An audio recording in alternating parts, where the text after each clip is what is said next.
श्री राधे राधे। भक्तों,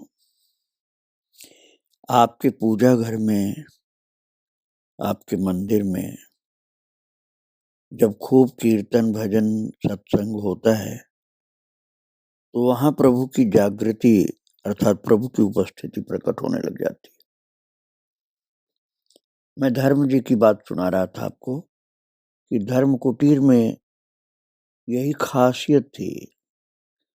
वहां धर्म जी सबको कुछ न कुछ भजन कीर्तन साधन सत्संग की बात सुनाती रहती थी और कई बार तो उन लोगों से भी सुनती थी जो सुनाना चाहते थे। सबको उस रस में सराबोर रखती थी। धर्म कुटीर की ये बात कल मैं आपको सुना रहा था। तो उस धर्म कुटीर में जो भी आते थे, भले ही कुछ घंटे के लिए क्यों ना आए हों, माता को इतना आनंद आता था उनका कल्याण करने के लिए कि उनको कुछ न कुछ सत्संग की बात, साधना की बात बताती और बड़े भाव से भगवान की सेवा के गुणगान के पद सुनाती। और एक बार की बात है भक्तों, नवल जब वृंदावन के लिए चले तो बबली और विजय भी बच्चों को साथ ले धर्म जी के दर्शन सत्संग लाभ के लिए चल दी। उसी दिन की वापसी भी थी। पहुंचते ही देखा धर्म जी भाव विभोर ठाकुर जी के आगे बैठी कुछ गा रही हैं। श्रृंगार कब का हो चुका था पर उनकी भाव स्थिति से आनंद झलक रहा था और उनकी भाव स्थिति ही आज ठाकुर के श्रृंगार का कुछ उपकरण बन उनसे जा लिपटी थी। सबने जय राधे श्याम ये आवाज की जो पहुंचे थे वहां पर।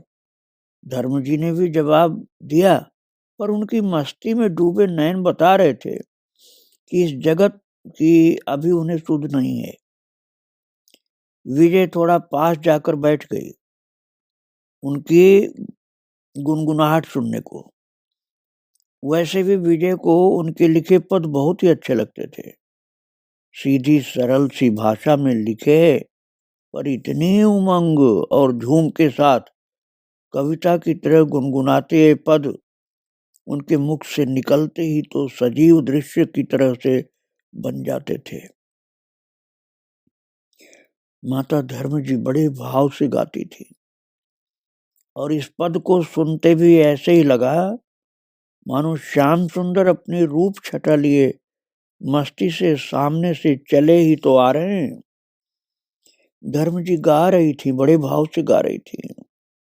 देख सखी यह कौन आ रहा है, मस्ती का सागर लहरा रहा है। देख सखी यह कौन आ रहा है, मस्ती का सागर लहरा रहा है। घुंघराली अलकों में सुंदर वह मुखड़ा, मेघों से चंदा बाहर आ रहा है। बाकी है चितवन नैना नशीले, लख कर इसे दिल लुटा जा रहा है। मोर मुकुट है त्रिभंगी अदा है, मुस्कान से अमृत झरी ला रहा है। रुनझुन नूपुर हैं बजते, हृदय साज संग बजा जा रहा है। नशीली हंसी है रसीली है बंसी, उसे सुन के मुझ पे नशा छा रहा है। मधुर बोल उसके हैं फूलों से सुंदर, हृदय की बगिया को महका रहा है। देख सखी वह कौन आ रहा है, मस्ती का सागर लहरा रहा है। उसे सुन के मुझ पे नशा छा रहा है, उसे सुन के मुझ पे नशा छा रहा है। बबली सोच रही है, क्या सच ही इस वक्त धर्म जी श्याम सुंदर की बोली सुन रही हैं, इसलिए इतनी मस्ती में हैं? संदेह की कोई गुंजाइश तो नहीं है, पर काश कभी हम पर भी ये कृपा हो जाए। ठाकुर की हंसी बंसी कुछ तो सुनने को मिल जाए। यही कामना लिए आंखें बंद किए वो धर्म जी के समक्ष नत हो गई है। आंखों से अश्रु प्रवाहित है। थोड़ी देर बाद धर्म जी थोड़ी स्वस्थ सी हो गई हैं। सबको देख खूब आनंदित हुई। नवल जी से धर्म कुटीर की रख रखाव के बारे में चर्चा होती रही। नवल पर ये सब दायित्व छोड़ धर्म जी निश्चिंत सी हो जाती है। वृंदावन के सुख को मन में सहेजे सभी वापस दिल्ली के लिए चल दिए। कुछ ही घंटों में धर्म जी इतना प्यार लाड उड़ेल देती हैं, मानो अपनी प्यारी इंद्रावती जी के इन बच्चों में ठाकुर प्रेम लबालब भर देना चाहती हूँ। और इस बार की मधुर गुंजार दिल्ली पहुंचने तक सबके मनों में गूंजती रही। देख सखी कौन आ रहा है, मस्ती का सागर लहरा रहा है, जो गा रही थी माता ना। देख सखी ये कौन आ रहा है, मस्ती का सागर लहरा रहा है, यही उन लोगों के मन में गूंज रहा था। भक्तों, आनंदित हो रही थी वो लोग। वृंदावन से जब दिल्ली लौट के गई हैं तो वही गूंजता रहा उनके मन में। धर्म जी अपनी मस्ती में छकी सी रहती थी और भक्तों पर इस प्रकार कृपा करती थी। और भक्तों, पूज्या उषा जी जो थी, उनकी सरस प्रिय चर्चा के लिए मन लालायित सा ही रहता था। हर साल की तरह पूज्या उषा जी बरसाने से बड़ी कुंज और वहां से गौरा कॉलोनी चली गई थी। वैसे भी वो दिवाली के बाद ही इधर आ पाती थी और उतने दिन धर्म जी भाग नहीं ले पाती थी। उषा जी के यहाँ लीला चर्चा में इस बार उषा जी इधर कॉलोनी वाले घर में आ नहीं रही थी। ये जान करके पूज्या धर्म जी स्तब्ध रह गई। दिवाली के बाद वो गौरा कॉलोनी से सीधा रासमंडल चली जाएंगी। वहीं एक किराए के कमरे का प्रबंध हो गया था। धर्म जी सोच में पड़ गई। रासमंडल सेवक जी की स्थली, ध्रुवदास जी की स्थली, सामने ही यमुना जी और गोविंद घाट, ये संकेत उन्हें कुछ सोचने को विवश करने लगा। कभी न विचलित होने वाली धर्म जी व्याकुल हो उठी।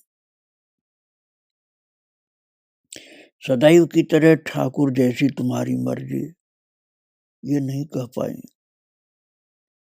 पूज्या उषा जी की स्थिति बिगड़ती जा रही थी। ठाकुर के हर विधान को शिरोधार्य करने वाली धर्म जी दिन रात ठाकुर से प्रार्थना करने लगी। अपनी इस अभिन्न सखी के रसमय सुखद संग से पूज्या धर्म जी अभी वंचित नहीं होना चाहती थी। भक्तों, ये तो बहुत ज्यादा प्रेम करती थी ना धर्म जी उषा जी से। 6 फरवरी 1992 की बात है। कुछ जाप अनुष्ठान करने का संकल्प धर्म जी के मन में आया ही था कि सुबह सुबह 2:30 बजे उन्होंने पूज्या उषा जी का मृदु स्वर सुना। धर्म जी मुझे जाने दो। उषा जी की आवाज सुनाई पड़ी, धर्म जी मुझे जाने दो, मेरा यहाँ का सब काम संपन्न हो चुका है। श्याम सुंदर मुझे बुला रहे हैं। धर्म जी पूज्य उषा जी का ये विनीत आग्रह सुन रही थी, पर महाराज वो सोच रही हैं और उनके अंदर जो साधक बहनों पर उमड़ती हुई उनकी ममता जो थी उससे वो पूछ बैठी। उन्होंने कहा कि हम सब तुम्हारे बिना कैसे रहेंगे, बहुत कमी खलेगी, विशेषतः नव साधिकाओं को। और इतना प्रेम था उषा जी से, उषा जी से कोई रिश्तेदारी नहीं थी भक्तों, महान भक्ता होने के कारण प्रेम था, भगवान के कारण प्रेम था। और धर्म जी का कंठ अवरुद्ध हो गया था उस समय और बोल रही थी कि बहुत कमी खलेगी आपके जाने से। फिर स्पष्ट ही पूज्य उषा जी ने कहा, मुझे मत रोको। इसी मृदुल स्वर के साथ एक और स्वर लहरी झंकृत हो उठी। बहुत सावधानी से समझो भक्तों। जो दूसरा स्वर सुनाई पड़ा वो अद्भुत था। उषा जी की आवाज तो यह आ रही थी कि मुझे मत रोको, और दूसरा जो मृदुल स्वर सुनाई पड़ा उस स्वर लहरी अद्भुत थी। वो आवाज बड़ी मीठी थी और वो आवाज ये थी कि इन्हें मैं ले जाना चाहता हूँ अपने धाम में। धर्म जी श्याम सुंदर की मनोहार पर रीझ सी गई, निरुत्तर हो गई। धर्म जी ने ठाकुर जी की पूज्य उषा जी के प्रति प्रीति के आगे नतमस्तक हो इतना ही कहा, अच्छा तुम ले जाना ही चाहते हो, तब तो विदा विदा विदा।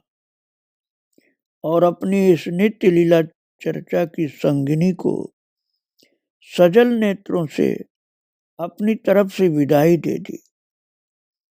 उनकी प्रिय उषा जी का 20 फरवरी को श्याम सुंदर से महामिलन हो गया। धर्म जी जो अक्सर पाठ में आ जाती थी, अब उषा जी के जाने के बाद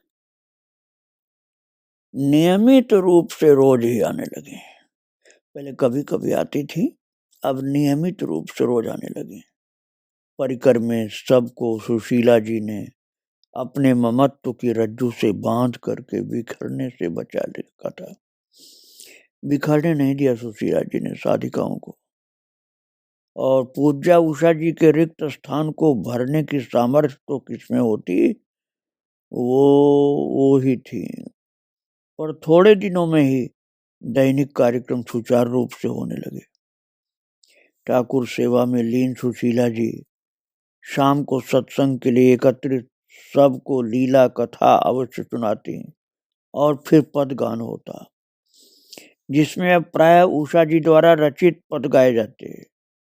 इस सब व्यवस्था में सुखमय विचित्र बात यही हुई कि पूज्या उषा जी के रहते जिन धर्म जी को कभी बात करते नहीं देखा था, वो अनायास ही बड़ी आत्मीय सी हो गई थी।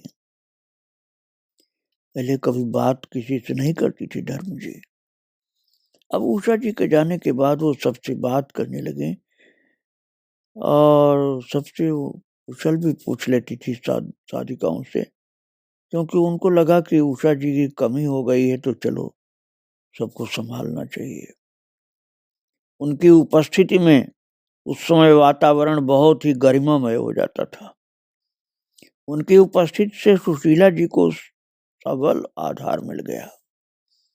इस तरह फिर लीला चिंतन के सुख में समय बीतने लगा भक्तों। और 1994 की अक्षय तृतीया थी। आज सत्संग में काफी भीड़ थी, बाहर से कई लोग आए हुए थे। दिल्ली से शांति बहन आई हुई थी।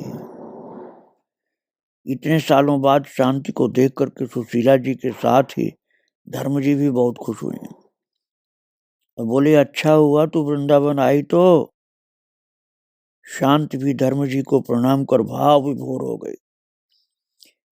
अपनी पारिवारिक स्थिति की चर्चा कर कह उठे, बहन जी ऐसे में मैं क्या करूं, कैसे तो हरि नाम लिया जाए। सुनते ही धर्म जी की ममता उमड़ पड़ी। उस दिन उन्होंने नाम निष्ठा पर इतनी सुंदर चर्चा की कि सब मुग्ध से उनको देखते रह गए। नामनिष्ठ धर्म जी ने चैतन्य महाप्रभु के लाडले हरिदास यवन जी के प्रसंग सुनाते सुनाते उनका जीवन चरित्र सुनाया तो सारा वातावरण करुणामय हो उठा। भक्त की कोई जात नहीं होती। मुस्लिम होते हुए भी हरिनाम से इतना अनुराग, 3 लाख जब जोर जोर से बोल के वो पूरा वातावरण ही गुंजायमान कर देते थे। उस परिधि में प्रवेश करते ही स्वतः ही नाम लिया जाता। इस लौकिक बातों का वहां टिकना असंभव हो जाता। नाम से क्या संभव नहीं है। इन्हीं नामनिष्ठ अपने लाडले को अंतिम विदाई के समय महाप्रभु अपने दोनों हाथों में उठाए समुद्र तक लेकर के गए। अपना आंचल फैला जगन्नाथपुरी के बाजार में भिक्षा लेने गए। धर्म जी भाव निमग्न सी नाम स्मरण पर बोलती बोलती दिव्य भाव से बैठी और सब मुग्ध से आज हरिदास ठाकुर हरिदास यवन जी के महाप्रभु के गोद में मानो दर्शन ही कर रहे थे। धर्म जी कह रही थी, जान लो नाम ही जीवन का सार है। पहले प्रयासरत हो, नाम को पकड़ो। मन नहीं लगने से भी, परिस्थितियां नहीं होने से भी नाम को तो पकड़ना ही होगा। सब परिस्थितियां स्वतः ही अनुकूल होती चली जाती हैं। नाम की शक्ति से परिस्थितियां अनुकूल हो जाती हैं और धीरे धीरे हर स्थिति में नाम स्वतः ही होने लगेगा। इसके बाद सुशीला जी ने लीला कथा पढ़ना शुरू की और सबकी निगाहें रह रहकर धर्म जी के हिलते अधरों पर, उंगलियों के पोरों पर, खिसकते अंगूठे पर जाकर के उनके स्वतः नाम जब चलने की स्थिति को अवलोकन कर रही थी सब लोग। और शांति जी की उस दिन की प्रेरणा स्रोत सबको ही नाम स्मरण के लिए सचेत सा कर गए। भक्तों, वृंदा सखी कहती है कि हम सबको इस तरह पग पग पर मार्गदर्शन करती धर्म जी हम साधक जनों का सबल संबल थी। पर बहुत से लोग तो गुरु रूप में ही उनको पूजा करते थे। मेजर जनरल शर्मा उन्हीं भाग्यवानों में से एक रहे, पर उनकी लड़की कभी उतनी भाग्यवान नहीं थी। अब धर्म जी अपने को काफी गोपनीय भी रखती थी। जुलाई 1994 में वो जब वृंदावन आई तो फिर धर्म जी से आग्रह सी करती हुई बोली, धर्म जी आप मुझे दीक्षा देती नहीं हैं, मैं किसे गुरु धारण करूं, मैं बहुत दुविधा में हूं। कहते हैं गुरु के बिना गति नहीं। धर्म जी ने बहुत निश्चयात्मक स्वर में कहा, देखो जिससे देख तुम्हारे मन प्राण आकर्षित हो जाएं वही तुम्हारा गुरु, उसी से दीक्षा लेनी चाहिए। वास्तव में मन की पुकार सच्ची होनी चाहिए। कृष्णम वंदे जगत गुरु। आकर्षण तो उस सांवले सलोने में है ही तुम्हारी, और मन प्राण को आकर्षित करने में और कौन समर्थ हो सकता है। वो ही तुम्हारे मन की तैयारी देख किसी को निमित्त बना देते हैं गुरुत्व का भार वहन करने के लिए। वो गुरु तुम्हारे मन का सब अंधकार, सब कलुषता को दूर करने वाले होते हैं। रामायण में कहा गया है ना, बंदो गुरु पद कंज, कृपा सिंधु नर रूप हरे, महामोह तम पुंज, जासु वचन रवि कर निकर। धर्म जी ने केवल मन के अंधकार को ही दूर नहीं किए थे, अरे उन्हें राधा प्रेम रस से सिंचित कर दिया था। सामने ही बैठी विजय चुपचाप सब सुन रही थी। विजय ने जब से होश संभाला है, इन ममतामयी का लाड प्यार दुलार पाया।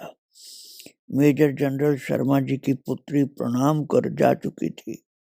विजय मुग्ध सी धर्म जी को देख रही थी। माँ के जाने के बाद तो धर्म जी का ममत्व उन पर और भी उमड़ा था। उसकी वो तो सब कुछ थी। हर परिस्थिति में धर्म जी ने ही उसका मार्गदर्शन किया था। उस वक्त की गुरु महिमा की चर्चा सुन करके विजय ने प्यार में भर करके धर्म जी को कहा, धर्म जी मेरी तो आप ही गुरु है ना। धर्म जी निर्मल सी हंसी हंसती। विजय ने फिर जोर देकर कहा, धर्म जी इस बार व्यास पूर्णिमा पर गुरु पूजन करूंगी। धर्म जी ने निर्लेप भाव से कहा, कीर्तन तो होता ही है, पर अपने स्वभाव के प्रतिकूल विजय हट सा कर बैठी। बोली, मैं गुरु पूजन करूंगी, मेरे ऊपर कृपा करिए, मैं आपको गुरु मानती हूँ। धर्म जी ने कुछ भी जवाब नहीं दिया, अर्थात कठोर भी नहीं हो पाई और संकेत से जैसे उनकी प्रार्थना को स्वीकार कर लिया। भक्तों, आपके अंदर पात्रता होगी तो गुरु की कृपा जरूर प्राप्त हो जाएगी। इसलिए अपनी पात्रता को अधिक से अधिक श्रेष्ठ बनाना चाहिए। माता धर्म जी की चरितावली आगे मैं फिर सुनाऊंगा। आज माता को प्रणाम करके यहीं विराम दे रहा हूँ। श्री राधे राधे, जय श्री राधे राधे।